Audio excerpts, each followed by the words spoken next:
I, I don't. I don't. I'm not sure whether you can. If I. Oh yeah. No, you've done it. Well done. Yeah. Okay. Make sure to let everyone know that they're being recorded. You're being recorded. Very good. Okay. So, right. Um, Never really good at starting interviews. Okay. Okay. So, hi, Anthony. Hi. I guess we're here to like kind of talk about your book, Money Games. Uh, nice. We can begin by like, so how would you describe what you do in the anthropological space? I would say that what I do in the book, or what I do generally. No, what you do generally. How do you think about yourself in this space?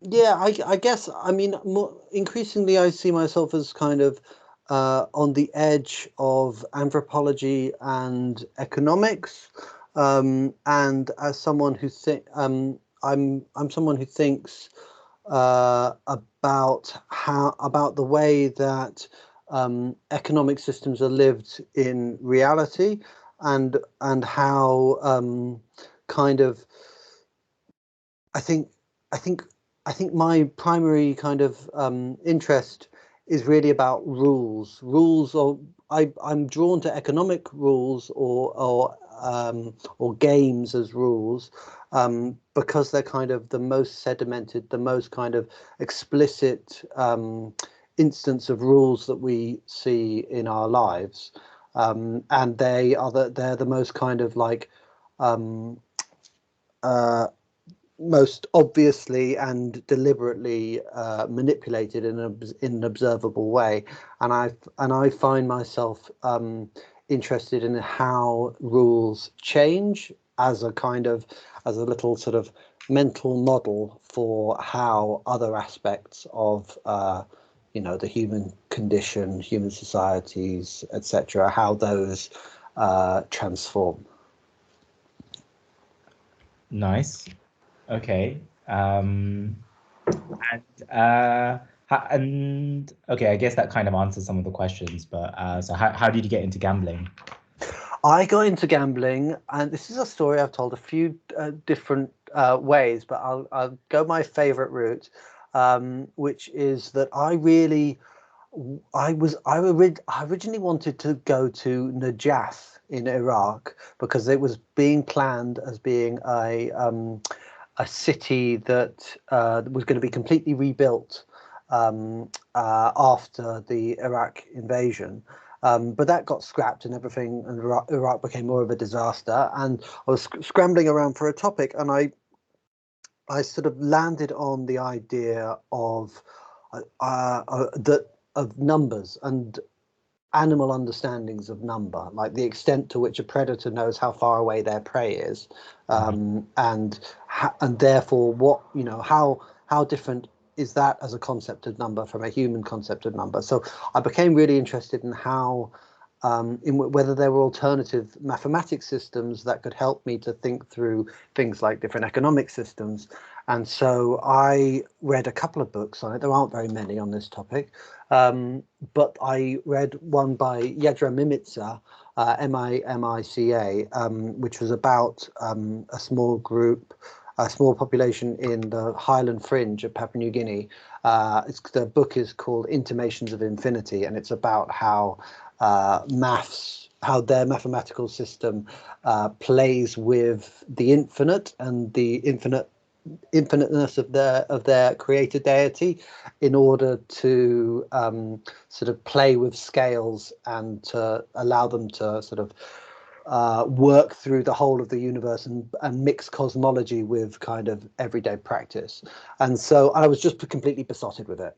But it was a book that was published in 1988, and a book that couldn't be written now. And so I decided I needed to do something where maths and indigenous mathematics in Papua New Guinea specifically, Mhm. and some kind of Western European white settler colonial etc. Forms of mathematics met. And so the things I came across was kind of maths education in schools, or was gambling, because there's a small earlier literature on gambling in Papua New Guinea, and to me, the idea of studying gambling and games was just completely irresistible. It was a very easy choice after that. And then it was only later that I decided to work in an urban context. That was really just an accident of field work. Okay, cool. And right, okay, and what is this book about? I guess to start with, we'll start with like the contents first. Yeah, what is this book about? Money games, gambling in Papua New Guinea Town. Yeah, it's about the way that the gambling games that have been adopted by Papua New Guineans and adapted into their own local forms, how they work, how they model the way Papua New Guineans think about their relationships with other groups in Papua New Guinea, and kind of multiculturalism inside Papua New Guinea. And also it's also about how they encounter an economic system that has really pushed them to the margins of their own worlds.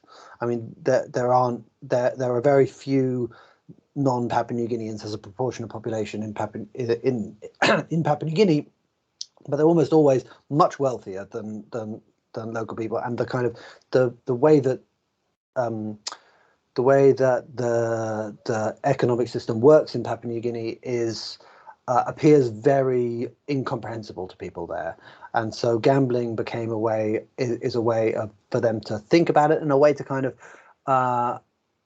to recapture some agency in the way that wealth is distributed in a country where the way that wealth is distributed is the sort of paradigmatic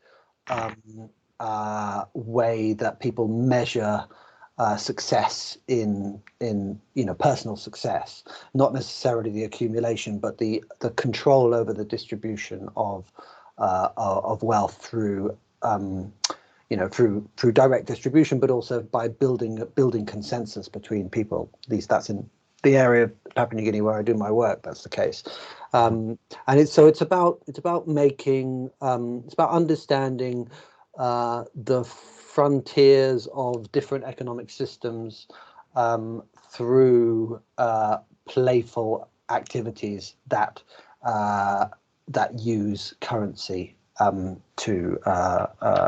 as part of their play. Cool. And I think connecting to I kind of like what you wrote about. You build on this meta communicative structure of playfulness, as I think you kind of put it, and you scaffold gambling around that kind of idea. So how is gambling and play kind of related to you and within kind of the Gorokan context? Yeah, I should say it's Goroka rather than Goroka. Goroka, like the Goroka. second O is the one you put emphasis on. Okay. Where was I? So the way that play is, in order to explain that, I kind of need to explain that there really weren't any kind of competitive games in this part of Papua New Guinea before colonialism brought a lot of those competitive games in. I mean, there was sort of competitive displays of coordinated activity, but they weren't judged. They weren't kind of hard and fast rules to the way that games were organized. There was no 1-0s in Papua New Guinea, and so in my understanding, the different societies have different ways that they like to engage in play. There's the kind of competitive amateur sort of amateur ideal that we hold up through people like Heisinger in well, I don't know, in Britain. I think it was published in Britain. And whereas in Papua New Guinea, play was often a kind of a more theatrical, I think, is the way I describe it. And so the way that gambling scaffolds on play is that play kind of takes what is considered real about the way the world works, and then kind of turns it on its head, or flips it, or creates rules around it in the way that kind of Bernard Suits defines a game as basically not taking the easy way towards a goal, and having and the fact that the easy way is curtailed is the point of the exercise. That's what makes a game in Suits's definition. So taking that component and then putting money on top of it, making something that is deliberately made less consequential than it would be, and then turning it into something more consequential by staking money on it. So money then has a dual effect on money, or on the wealth that gets staked on it, which is one that it becomes one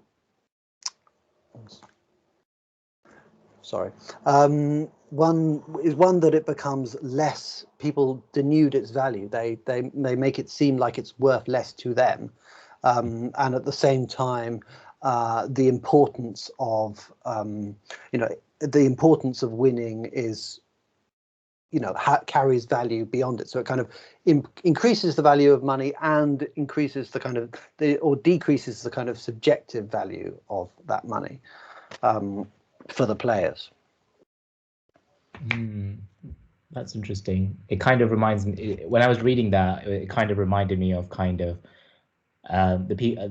I look at kind of Wall Street bets online, like these forums where people kind of bet on cryptocurrencies, and what they always like to do is post their biggest losses, which I always find ridiculous. But they put like, oh, I lost like $800,000 today. I lost $900,000 today, which, well, and Joe's like, why are people boasting about this? there's this kind of idea of play there, which yeah.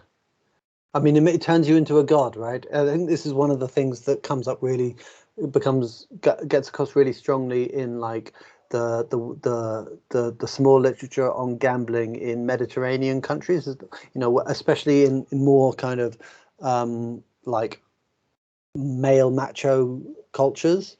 The sense of what one is able to lose and yet come back the next day is sort of highly venerated, and I think that it's sort of obvious if you're a Wall Street person that the fact that I can brush this off, and then next I'll only make it back, just accentuates your importance in relative to all of us schmoes for whom that's a year's pay or more. I can't remember how much you said, but probably more than a year's pay. I mean, what is that about? That you can just to be seen as like a big man or a big person. I guess it's kind of I can lose this money and I can come back. So it is it seems like a really strange idea. Does that kind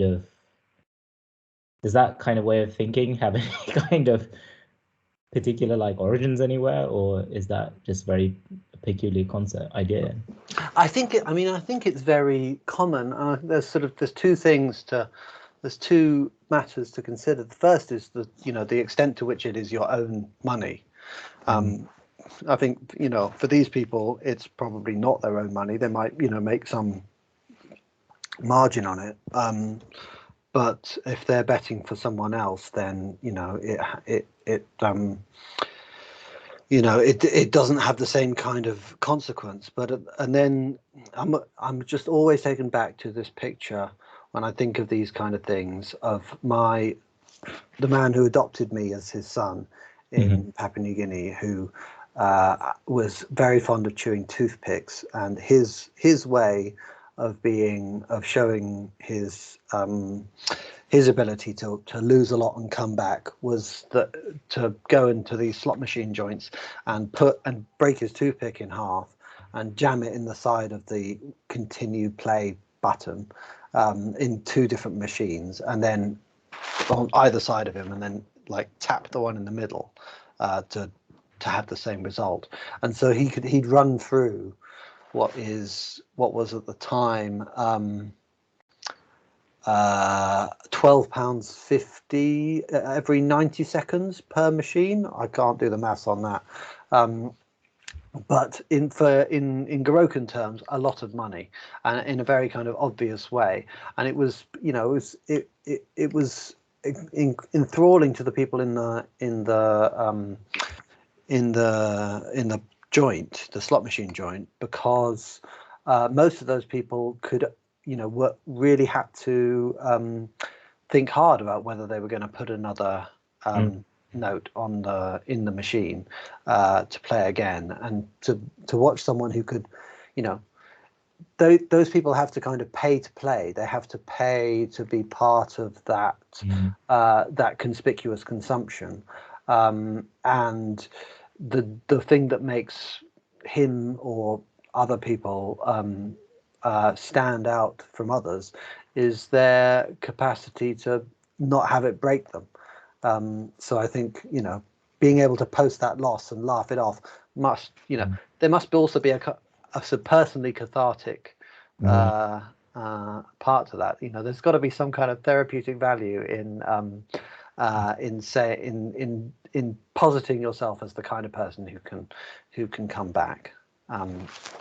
Even if in reality these people might be very nervous about their job. Is he so taking that understanding, your toothpick father, do you think he was gambling?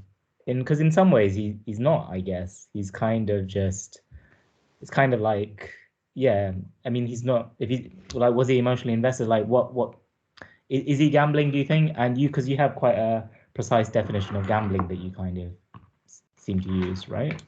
Yes, I do. Shay, you don't have the page number, do you? Because I'm not sure I can say it off the top of my head and get it right. You say, I think it's it's a really great review. I really liked it.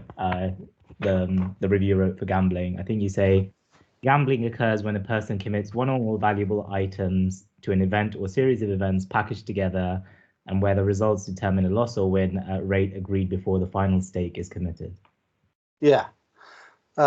Yeah, I mean, but that's what is beautiful about gambling is that thank you for the comment, by the way, that it doesn't have to be, the thrill of it isn't necessary to the contest. Because, and this is something that I return to, but I try to return to in other work, which I touch on in this book, but I really developed in an article which came out, I think, last year in Current Anthropology, which is really about the way that different movements of valued material get configured and how that's constantly kind of negotiated. And one of the things that makes gambling stand out from other kinds of activity is that when the wealth comes into the pot, it's not as a market exchange. You're not comparing your £5 with the other person's £5. You're comparing your £5 with the £25 that you might win as a result. Okay, so that the value of that £5 to you is much more important than whether you both value your £5 as being of equal value. I mean, that's kind of the basis upon which it is able to proceed. The bet is able to proceed that you have this common scale of value. But in terms of subjective experience, your subjective understanding of the value of the money you put in and the money that comes out is heightened, both by the way that the transfers, the way the movements of wealth are configured in gambling, and the fact that gambling tends to happen quickly. Like you tend to get multiple rounds in succession, which therefore kind of the extent to which that subjective valuation is heightened then gets kind of reinforced by the fact that that it keeps happening over and over again.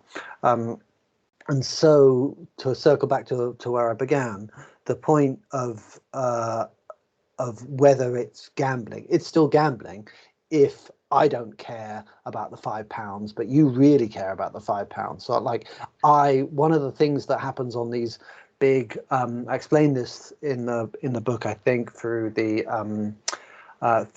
big state of origin, which is a big kind of rugby league game, betting that happens around it. So these leaders, like my toothpick father, as you called him quite well, although he probably ate that, but he is that they sort of wander around and find other big men that they could bet with, and that word of their huge bet would carry all around. They just put two keys of two different cars in a bowl, and then the winner would get both cars. Or they'd always talk about aeroplanes being bet, or people betting their wives. I mean, I never met anyone who actually did, but people swore that this particular person did all the time. And so I think, and what happened with those people is they were looking to make these consequential bets because it kind of carried their name in across the land, but they were constantly having to deal with all of these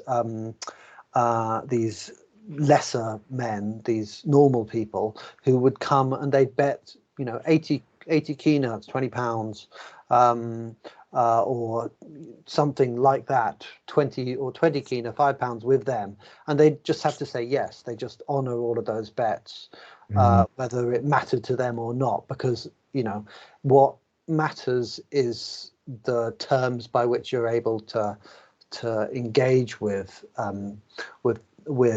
these people. I think that one of the things that people miss about kind of gambling in capitalist societies, or they're all capitalist societies, but gambling where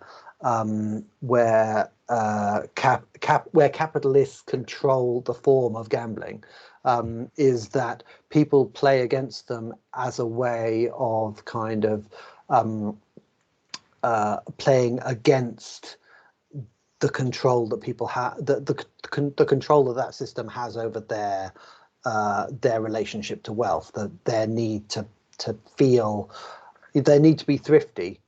They're playing against that idea, with the machine or the derby or whatever it is, at a certain scale for those people who do need to be thrifty. And then for other people, some of it just goes back to Thorsten Veblen's conspicuous consumption argument, which is basically that leisure is a way of demonstrating that you are able to exploit people rather than be exploited, and therefore spend a lot of time and accumulated labor, which is capital, on frivolous forms of consumption. And probably the most sort of the most obvious and ostentatious of which is gambling, precisely because you potentially give away something for no good reason except for the sport of it. It's sort of it's a really pure version of consumption at that level. And so it's I've lost the thread a bit. No, that's all right. That's really interesting. I'll come back to that. The lack of reasons for doing things is quite interesting in relation to gambling as well. I mean, this is just me thinking in my head now. It just reminds me, like, of kind of some gamblers that, well, a gambling game that I used to play with others online is this blockchain game where you just kind of slide the scale along. So you say it's like you set dice to like 96%. So you got 96% chance of winning and like 4% chance of losing. And then you just sit there clicking, click, click, click, click, click, click. And so it's interesting that they know the odds. And I talked to them about it, and they play that game because they consider it as a wage making exercise. Because what's interesting there is they know the odds, the mathematical odds, right? But they actually get a dividends token for playing the game from the casino. Right. So it's kind of crazy that how in that case they consider it as a wage rather than but yeah, it's kind of interesting where like how people's understanding rather than like what's at stake is like people consider it, some of my participants considered their work as like, I guess, just earning a wage. I guess isn't at odds with gambling, I guess. I mean, I had a conversation which really stuck with me with Keith Hart a long while back, where he explained that he's, I think he writes about it in that qualitative gambling book that Rebecca Cassidy edited with others, he talked about how he, as a professional gambler, he thought about it in a completely different way, where he just played the balance of the odds and what was considered value rather than whether it was good odds on a particular event. It's just whether or not you believe an outcome will, or you think an outcome is likely. You're just trying to judge whether it's more likely than it is currently priced at, rather than having a strong sense of what the outcome is going to be. One of the things that I obviously it's not in this book, but I recently wrote a funding application, and I'm going to write some more, I think, on political betting, especially over the internet. And I'm very interested in the sense of the relationship between the, how people price how people understand whether things are value when those things have obvious material consequences on their lives outside of the thing they're aiming to get, and in a market where the odds that people that are given are considered themselves a tool in determining the outcome. The fact that Ronald Reagan is 96 to 1 on for winning the election in 1984 is something that some Republican might sink $1 million to give the news that sense of inevitability, right? And so people playing with the idea of, like, in your case, a wage, but in this case, like the likelihood of an outcome, or the kind of the sense of certainty in it. They play with all of these things, but there's only sort of what I always find sort of eternally fascinating is there's only really one tool that you can play with, that you have to play with, and that's the bet itself, right? You could just bet more or bet less, and yet people are able to impute so many different kind of characters or attributes to both the money and the transaction. This is something in the book that I talk about with the two different card games, where people are thinking about gambling as being kind of as cards and money, and the playing material of gambling as being attuned to different sort of different biologies, but depending on people's age and their other things that make their blood either kind of hot or cold, and attractive or otherwise. And so, yeah, I think that and the two different games sort of enable different kinds of biologies to be successful, and those and so therefore the popularity of the different games is seen as a measure of the kind of changing what's it called, changing demography of the society as a whole. And yeah, and it's just fascinating to me how much people, like, in all different directions and in all different ways, how they're able to play so much of this stuff into the games. And not only are they able to kind of see, in your case, this game, this playing as a wage, but to kind of, by the way that they kind of play it, it can almost become a wage. I don't know whether it can become a wage in your case or not. I don't know the circumstances, but people can, the speed at which people play in Goroka at these different kinds of card games, the amount that they think that they can win, and the way that they use their notes and their free games, it actually can affect the outcome and the way these games are. So you can kind of play culture into games in a way which I find really, just really intriguing. Maybe that's a good point to kind of elaborate. Maybe I think, because you kind of take a particular approach to kind of looking at gambling, I guess, isn't it? Kind of, I think in kind of the review you kind of highlight, the historical approaches to gambling that have been taken, right? Looking at like redistributive kind of wealth and chance, and looking at like maybe objective probabilities even.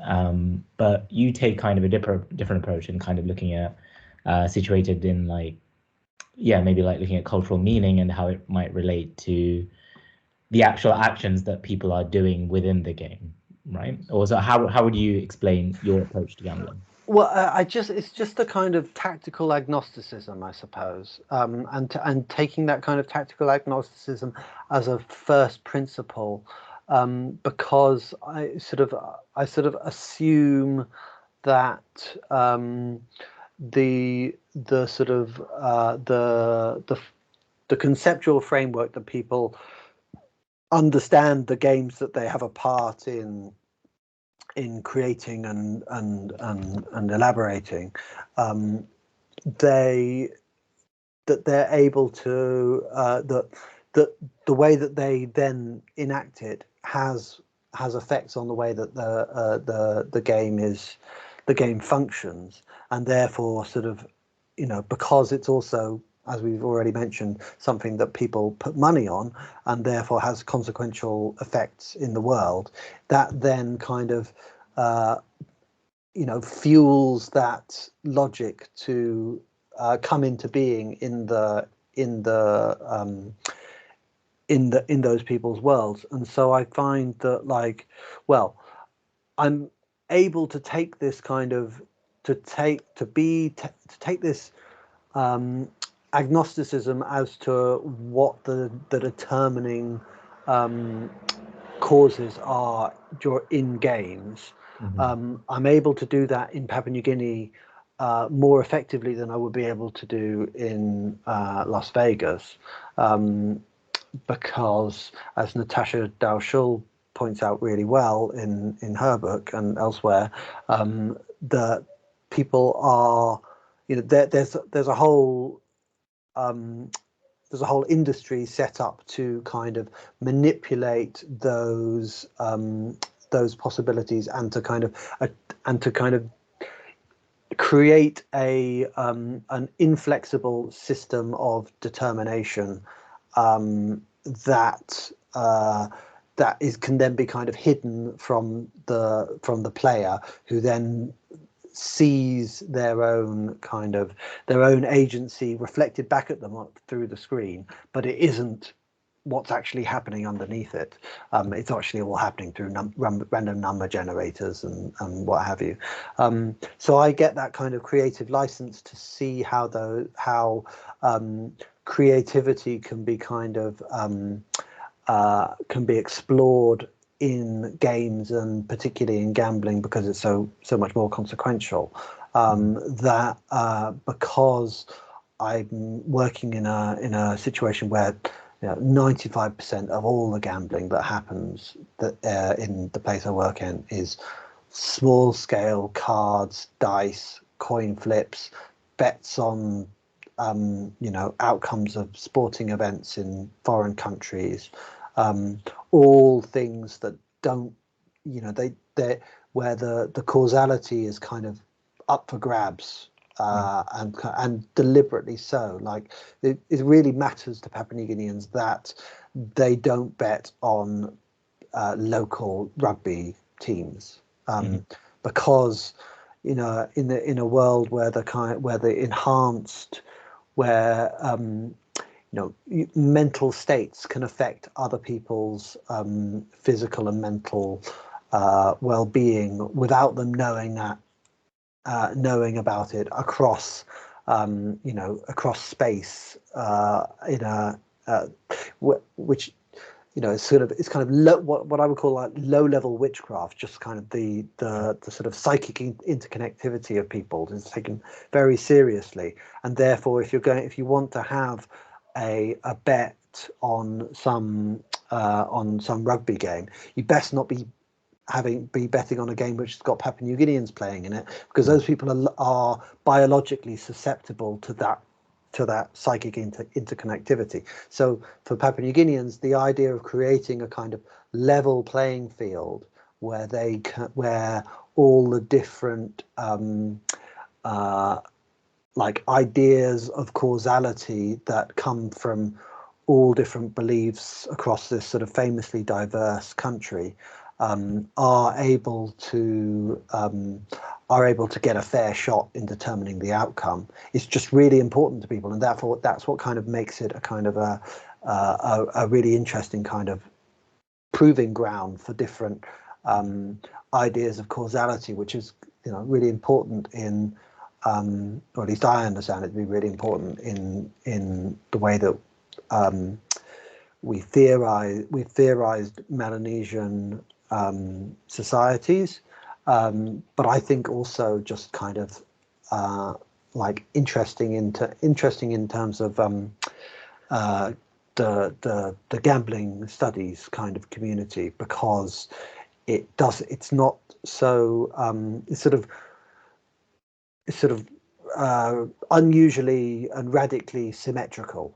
It's a petri dish for causality.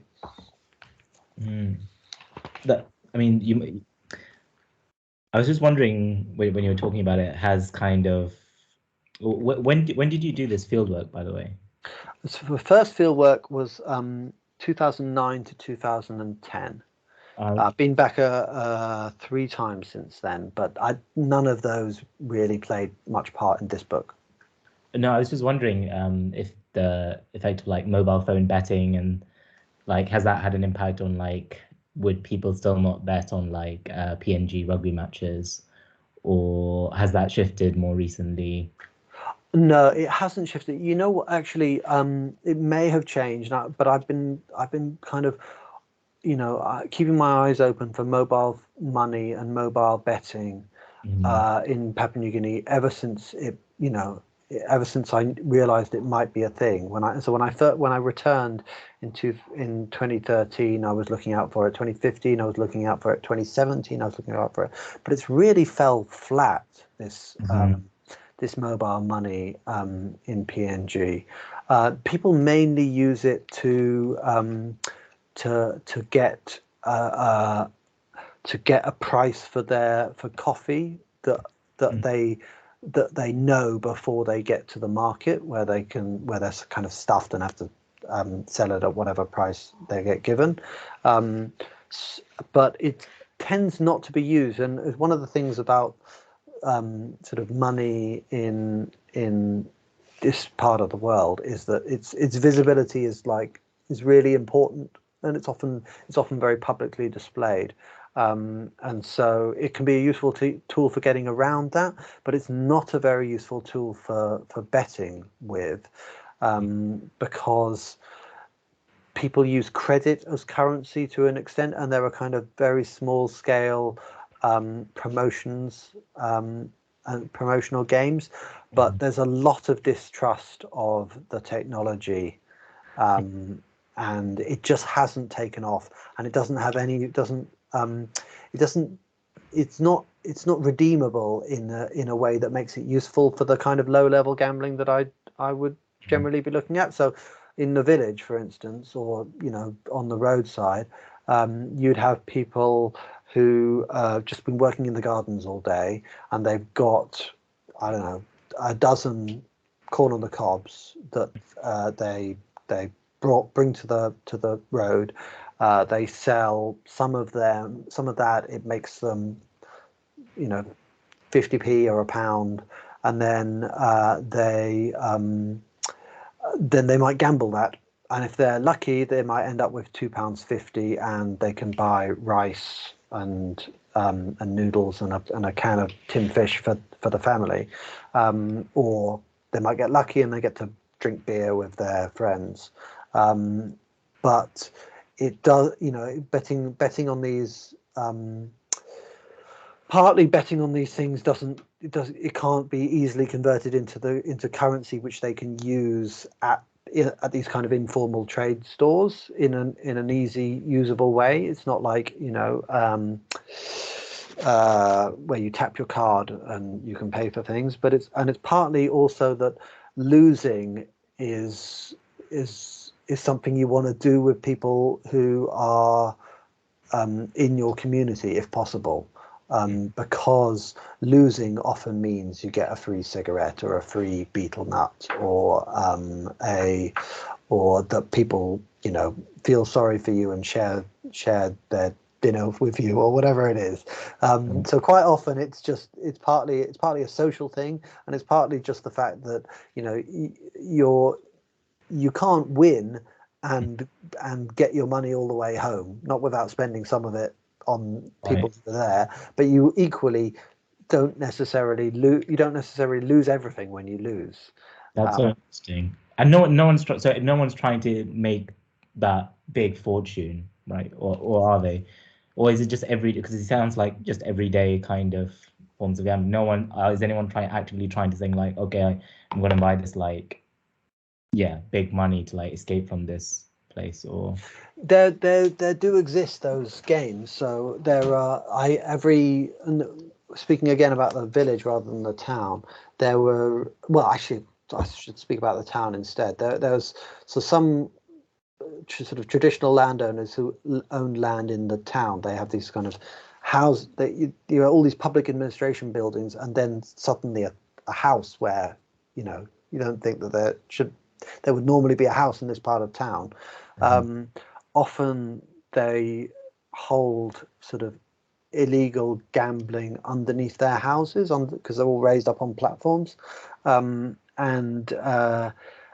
those could be kind of 10 kina or 50 kina games, which is like 10. The high ones are so £12.50 a round, each round taking a couple of minutes, and those could get quite big.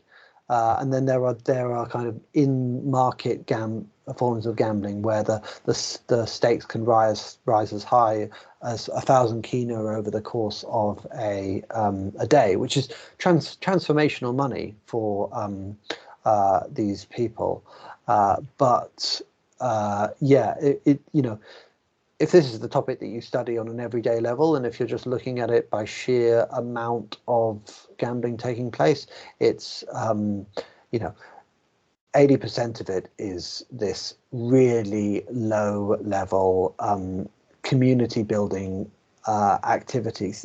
These are very, very social people, like people who spend an enormous amount of their time in the presence of others. And they where in villages these would often be they'd often be in the men's house, where the men would traditionally have all slept.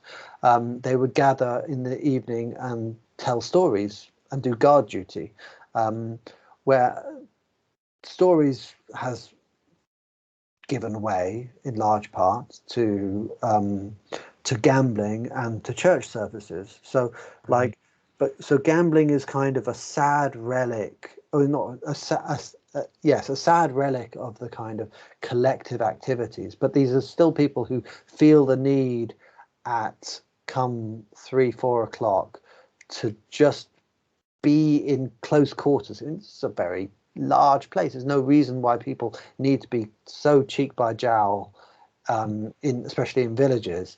But when they play cards, it's incredibly intimate, and so it's for the most part, it's just people kind of testing out their fortune for the day. And for many people, it like the person the example, fictitious example of the person selling corn, that might literally be the only money that they have in their possession at all. And so, you know, it can seem very consequential, but more so in rural areas, but still to an extent in urban areas, people have their gardens to fall back on, and people often feel like they're not going to go hungry. That's less and less the case, but the ideology of it is still very much there. And in rural areas, it's still very much the case that people who are of good standing anyway will always be able to go hungry. They say they won't necessarily go hungry, is what I mean. They just have to eat sweet potato rather than rice, and sometimes they just have a hunger for rice, and so play this kind of very low level gambling. Okay, cool. So just one additional detail. I don't know much about Papua New Guinea. And do they pay rent as well, or is it they have their property and they don't need to pay rent? They don't need to worry about that. Well, so it's really a mixture in the town. You have lots of people paying a small rent to either local landowners, like people who they call them as place, people who are traditional landowners who had that land alienated from them by the settler colonists, and then often they developed these areas in order to provide a workforce for the town administrative positions, and then all the kind of crap land, the less good land around it, would be where the local landers retained control. They're often by the side of rivers. There's a lot of high rainfall in this place, and very steep sides to very sheer sides to hills, and very small flat area. They would divide up these little kind of squiggly bits that followed the streams into very small parcels of land that people would then pay rent on, and then at some point, depending on the arrangement, would be in a position to buy. But buying is highly problematic in Papua New Guinea, and especially this part of Papua New Guinea, because the idea that you could ever buy land off people who hold ancestral claim to it, well, especially when that ancestral claim is refuted between brothers, or between other, between parcels of land that were gained in warfare, especially like if you just gain some land in warfare and then the colonizers come in and then that becomes kind of your as placed land, then other people have kind of claims on that land, and so people are often finding that they think that they're able to buy land, or to be in a position where they're not renting, and they aren't. So the people who own the local land or claim to have ancestral claims on land in the town area basically kind of live off the rents that they receive from these settlers, and that makes them kind of quite politically powerful, because it means that they can draw on all of the kind of unemployed young men for muscle in political disputes, and that's actually kind of the the basis for a lot of the kind of the local politics in the town. Okay. So just to kind of revert back to kind of, you know, this kind of your approach to kind of looking at gambling, which is kind of, you know, I guess everyone knows in anthropology knows a bit about the cooler.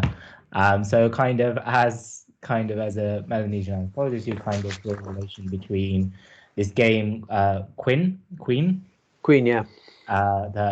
Which I think I played before. Well, not that the game Queen, but it looks like a version of Gin Rummy or Yeah. Rummy. Right. And right. So, and in playing the game, you kind of analyze it in kind of relation to the cooler, and the faster game you kind of analyze differently. So can you talk about how you thought through those two types of games? I think Challenge is the other one. Bomb is the name of the other one. Trying to remember quite. So the cooler example is, it comes from a lot from some later work on the cooler, and that sort of reinterprets and adds some detail to Malinowski's account, and it's about how there are kind of there's a slow way that wealth moves around in the cooler, and you have to kind of take mastery by understanding all of the connections that exist within it, and then kind of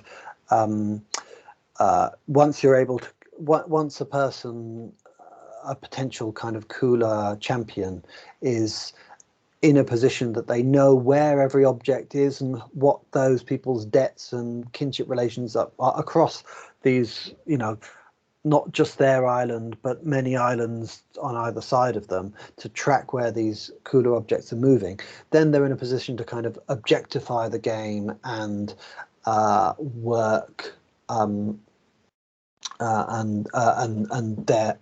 become successful, and that's a kind of skill that only comes with the maturation and the slowing down of the body to a stage where people can kind of think abstractly and clearly, and it's not a capacity that the young people can do. And so and the game is like that, in that you're having to follow where cards are being picked up and put down by people into the center, or taken from the pile, or taken from the discarding of another of the player to their left hand. And so you sort of build up a kind of abstract picture of the way that the game is going, and therefore work out whether you want to be aiming for, you know, a series of 4 clubs, or if you were looking to get or like 4 fours, for instance, instead. Whereas the bomb is a faster game, and that faster game doesn't look like cooler. It looks like the way that younger people are involved in smaller kind of trading relations that happen underneath the cooler. So one of Keith Hart and Frederick Damon also talked about this, I think, at the ways that the cooler works, is that these kind of large scale transactions enable the kind of small scale commercial transactions that go under it, because they create a basis of trust and interconnected debt that allows for like normal trade to happen underneath it. So when people go on cooler expeditions, they transmit these high value cooler items, but they also just get stuff that they need. and they do it, and it looks a lot more like a purchase. And this tends to be kind of the how you get yourself into a known and into a position of having enough wealth that you're able to participate in Kula. And so this bomb game is very much like that, in that it kind of it centers kind of quick-wittedness, and the ability to disrupt the the ability to kind of get a feel of the game, and sort of develop a kind of hot streak, and to work so quickly that that you sort of transcend the thinking aspect of it. And that's kind of what action people, which is predominantly the young, are able to do. And so with those two different games, you're able to, which often played kind of alongside each other or at different points during the day in these informal settlements, you see kind of like miniaturized versions of the same kind of grand logic that you see play out in Kula. I think I contended with different other examples when I was thinking about it, because it's really kind of a schematic for the way that people kind of model the way their societies work, is sort of much more general than just the Kula example. And so yeah, I'm sort of endlessly fascinated by, as I said at the outset, seeing the macro things in these very small and very prosaic activities. That's interesting, and I liked how I think you talked about so I'm gonna, sorry for butchering these names, like the cornerman, the cornerman, yes, yeah. It's kind of ideas about the game, I guess. The overall in the slower version of Queen, you're kind of forming ideas about what's happening. Yes. Yeah. I forgot about that aspect. Yeah. And you say the pattern changes. So can you say what you mean by that? The pattern changes. Oh yeah. So the point about what we would understand bomb in English is it's got a high element of chance within it, unlike gin rummy, where there's lots of points where you can really kind of affect the game, whereas in Queen, the slower game, you're looking for these patterns, as I said, like in the Kula. But in Bomb, the pattern is changing so quickly, because every time you put a card down, it affects what the next player. It's a bit like Uno as a game. Every card you put down changes what the other players have to do, and they're all kind of very small scale rules, and those small scale rules can change as you go from one community to another, as they adopt different versions. But the point is that the pattern of the game is changing. People use this kind of verb reduplication. So something is, if you look rather than I'm looking, you look, then you're looking at that someone's visage, right? It's all and so when people say that the pattern senes, the pattern changes, they're talking about the fact that the pattern changes in a way that changes itself, and you have to be able to kind of pounce on those changes and feel your way through those changes. And it's also kind of a metaphor, because it was actually the title of this when it was just my PhD thesis, was the pattern changes. It changes the it models how to say that the pattern changes is to say that we're that while the way that things are configured, the pattern tends to change over time, but the aesthetic by which people imagine those changes to take place builds on existing patterns. right? So it was sort of my way of saying in that, you know, this kind of Melanesian sociality, this kind of relational set of ideas that kind of grew out of Melanesian ethnography, but were very much infused with the individual geniuses of Maurits Stefan and Roy Wagner and others.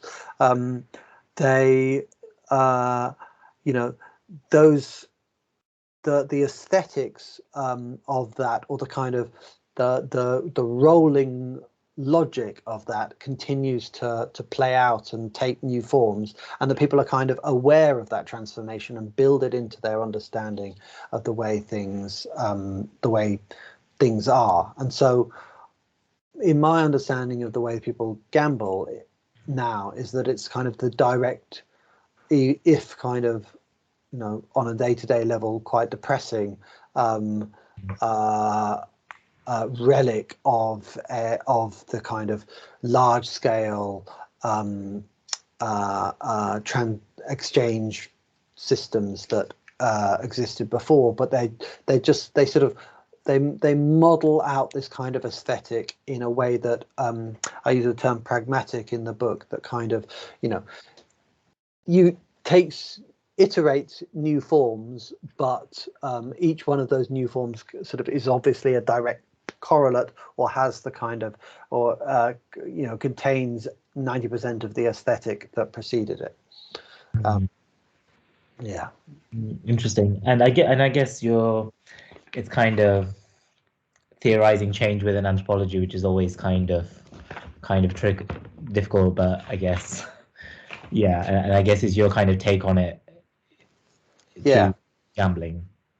Yeah, I think it was always the problem for me. The most important problem was always understanding how we can understand change as a discipline that is obsessed with, you know, with units, with units of culture, units of time, that has problems with continuity, and with you know, it assumes continuity rather than assuming change. So it's, you know, it's the mirror of history in that sense. You know, history assumes change and tries to explain continuity. We see continuity and try and explain change, and so trying to kind of build a way of seeing that, of build a language where you can, where you aren't in a position where you're always having to explain, or like you're not always looking for the change. The change is kind of assumed in the model that you're describing, but I admit definitely that I ran up against lots of kind of like linguistic and just kind of disciplinary difficulties in kind of realizing that in practice, partly because you just come from a position of trying to of these kind of units of ethnography that present a moment in time, and trying to create a way that kind of connects those dots without making them connected dots is a real problem. It reminds me of kind of, you know, what I think I was reading, I think Martin Holbrad and Nico Tassi, and I forgot the third author, that's really bad. But their book on revolutions, I think it begins in the beginning by saying kind of anthropologists always miss the revolution, which is kind of, they always miss the big change, even though they're kind of like working in settings of revolutions, or kind of, yeah. But yeah, it's interesting. So what do you think could be, I mean, this is like way too big a question, but yeah, what do you think is like could be an adequate approach to like engaging with change in kind of anthropology? Well, I don't have a definite answer for that, but I can tell you where I'm myself going. I mean, I now teach in a School of Development Studies, it's School of International Development, it's called, at the University of East Anglia, and I enjoy, and one of the things that I get a lot out of is dealing with the development as it's kind of gone through all the critiques of development and tried to kind of reconstitute itself as a field of study. As a field of study, it's kind of it's like academic pizza. It's just got all the things you might want, all different approaches into it, and they're not necessarily coherent in any way. But the thing that's kind of keeps them together is the need to study change. They study change, and when you abstract out the kind of the colonial legacy or the development frame, what you're left with is understanding social change across an unequal world. And I think that, like, coming to it from that position, from one that's kind of informed by geopolitics, and that connects up in all different ways. I mean, you could do the Sydney Mintz Sweetness and Power type of longue durée anthropology, or you can do the kind of Captain Cook and the Hawaiians kind of in-depth of specific event analysis way of looking at it. But coming from a point of starting from the view that that change is the only constant, and trying to kind of build that into your ethnographic description, and trying to be kind of creative with it is the way I see myself going. So my purported next book project is to write I've collected an enormous amount of data from mining anthropology books and other kinds of books and newspaper reports and patrol reports, which are these administrative documents, are tracking the adoption of gambling across Papua New Guinea and other countries around it, what games they played, where they came from, whether it was associated with mine sites, how these transmitted with people, and you end up finding that versions of these kind of the Queen and Bomb game appear in Queensland in the 1880s. That's Northern Australia for those who don't know that part of the world. And you see it, and then you see a kind of common language developing out of it, and you see I've come to view like gambling as a kind of as an indicator for like existential precarity and economic precarity as part of that, and so gambling as a kind of as a historical thing, but that is an indicator of how societies which were already interconnected became interconnected in a way which put them on the capitalist periphery. Like, it's a story that's got 100 years to it, and it's fragmentary, and I have to piece it together using by connecting it. I haven't chosen exactly how I'm going to do it, but I'm going to use my ethnographic understanding to inform the way that I try and connect it. But because the problem is change from the outset, and because I come from a place about having sort of dealt with my moment in time in money games, then I feel in a better place to deal with, to try and tackle change as the constant within my next book, because I think it's very hard to do as a kind of first book. I sort of aspire to write in that way, but if your problem is always defined by the ethnographic experience and that unit of time, then very difficult to find a way of breaking free of that. And I think it's just a structural problem of the discipline that it actually just takes it takes either a different kind of approach to ethnography or a gaining of experience that means that you can take on new problems while having ethnographic, background knowledge. Yeah, I think you're right. It does kind of require kind of creativity, and also I think it does require history as well, like deep historical knowledge of like kind of your area and as well. So kind of we're kind of running. Oh, okay, we run a bit longer than I thought we would. So maybe last couple of questions. Okay. I have a few that I wanted, but which are the most important ones? Yeah. So how do you think, like, you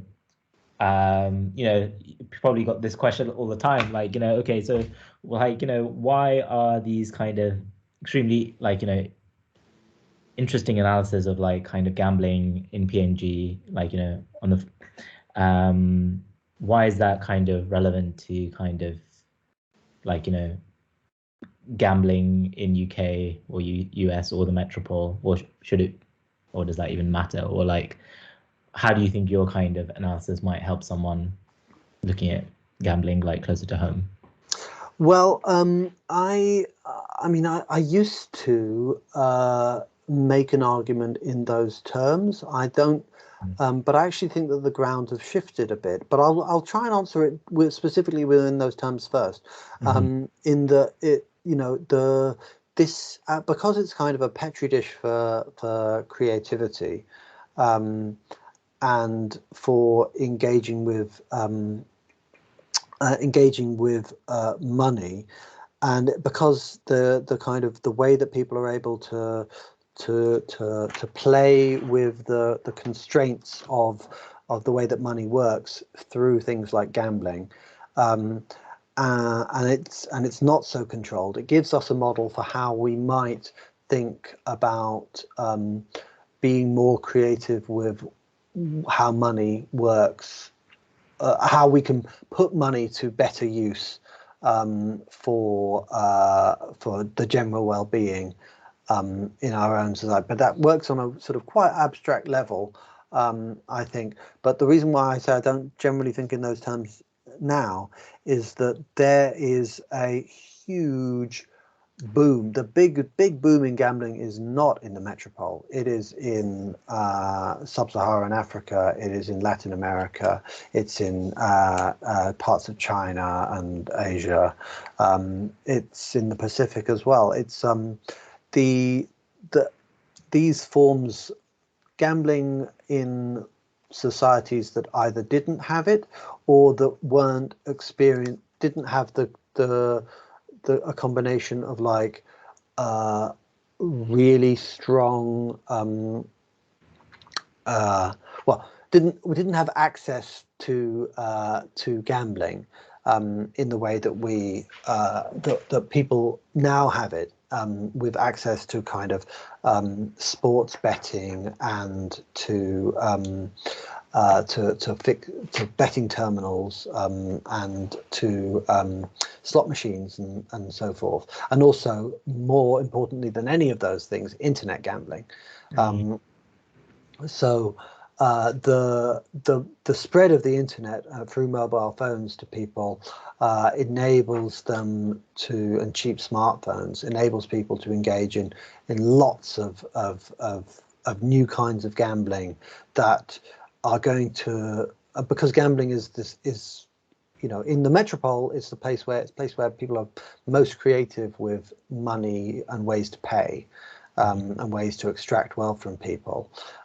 Examples being an example being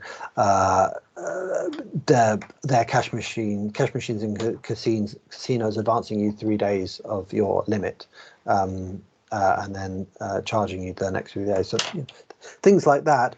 But these experimental ways of dealing with money. Well, research on how people how how the gambling scene operates in countries where where gambling has taken off a little bit before, is going to be a really useful model for understanding how we can better regulate and protect people who are coming. I would be absolutely fine with people in these contexts doing the kind of low-level gambling that you see every day in Papua New Guinea, but the presence of these sort of these Wild West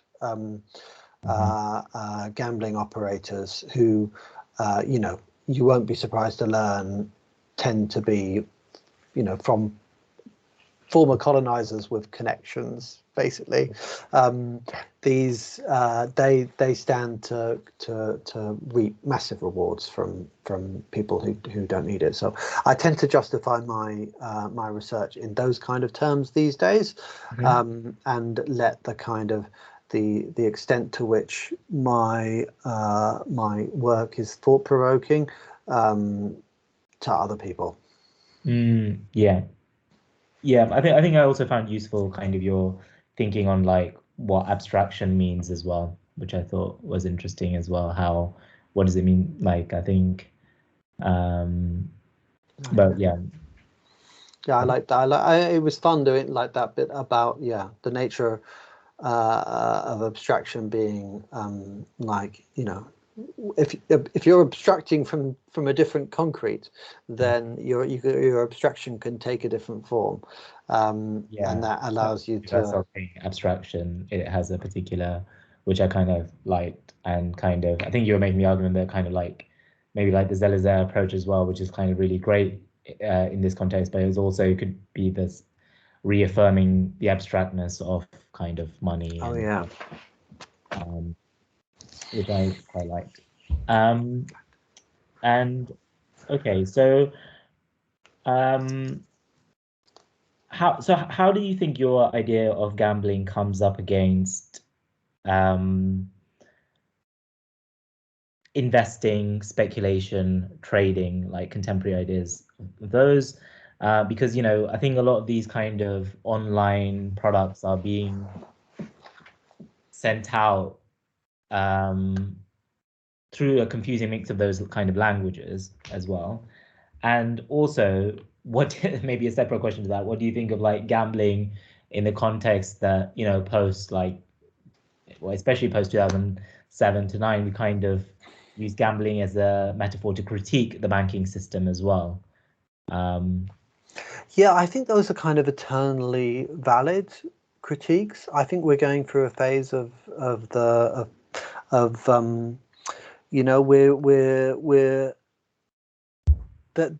a general recognition that investing is gambling has been what's the word? It's been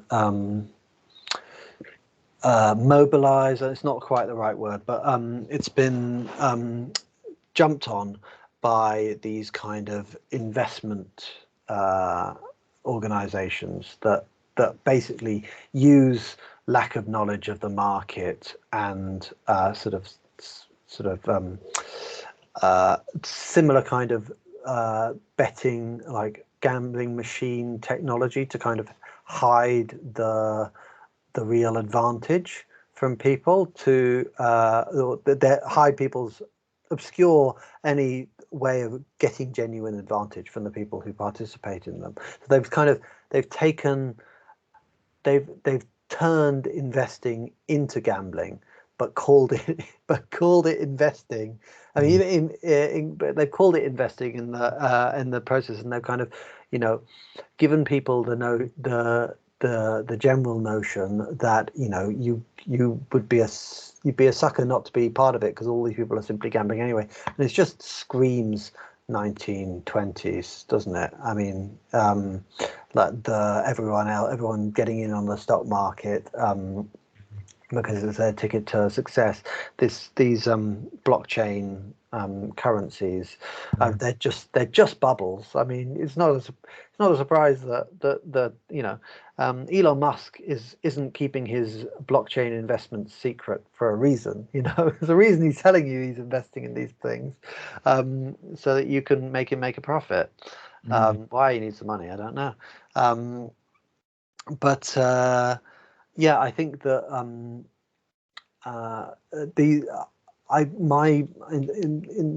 the way that my work or the thinking about gambling, my thinking about gambling, like has, to the extent that it has any import for it, which, but in comparison to the great work by Natasha Schull and by Rebecca Cassidy and I absolutely adored the Age of Chance book by Gerda Reith. Also,